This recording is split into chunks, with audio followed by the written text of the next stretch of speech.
If you care about overlooked survival knowledge and, well, the small practical details history quietly preserved, subscribe to this channel now and share it with someone who still believes old methods have nothing left to teach us. What you're about to hear is not theory, not nostalgia, and not recycled prepper folklore.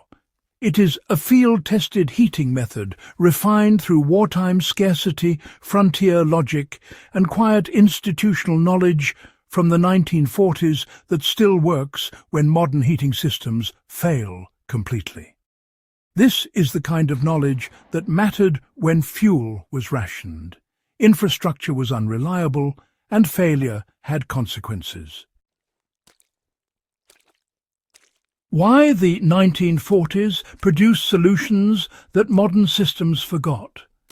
The 1940s were defined by constraint. Coal shortages, fuel rationing, bombed infrastructure and displaced populations forced people to rethink heat from the ground up. Central heating was not universal, electricity was unreliable, and portable heaters were dangerous luxuries. What emerged instead were low-profile, fuel-efficient heating methods designed to conserve heat, hide light, and operate with almost no resources. One of these methods, quietly used by military units, rural households, and displaced civilians, was the underground heat channel system commonly known today as the Dakota-style ground heater. It was never meant to be clever. It was meant to work every time. What the heating trick actually is and why it matters. At its core, this heating trick uses the earth itself as insulation and airflow regulator. By separating combustion from heat release and controlling oxygen intake through underground channels, it produces steady heat with minimal fuel and almost no visible flame. The design allows heat to radiate upward while smoke is cooled and dispersed underground before it ever reaches the surface. In the 1940s, this mattered for blackout conditions, military concealment and civilian safety. Today, it matters because it allows you to generate usable heat with scraps of wood, crop waste, or charcoal when nothing else is available. So, let's talk about how the system actually works in real terms, not just theory. The system relies on two underground chambers which are connected by a narrow tunnel. One chamber functions as the firebox, while the other serves as the heat outlet. Air is drawn through the intake chamber, feeding combustion efficiently but keeping the fire low and controlled. The heat chamber, on the other hand, releases warmth into a shelter, trench, or any enclosed space, all without exposing an open flame. The earth itself absorbs any excess heat and then releases it slowly, which creates thermal stability rather than those dangerous spikes. And, this is exactly why it works so well in freezing conditions, where surface fires tend to burn fuel too fast and, frankly, expose you to danger.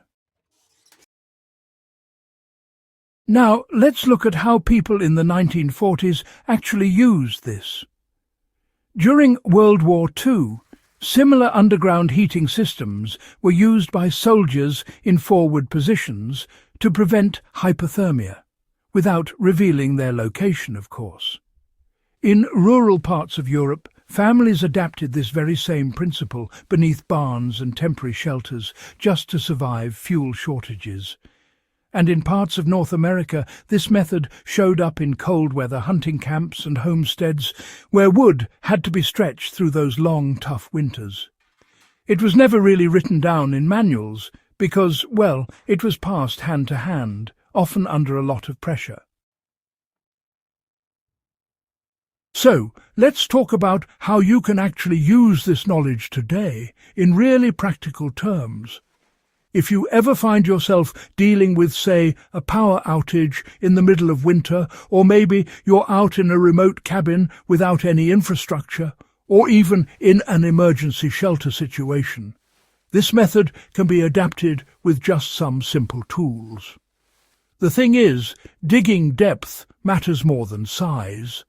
The fire chamber, it should be deep enough to prevent oxygen loss, but not so deep that it becomes unsafe to manage.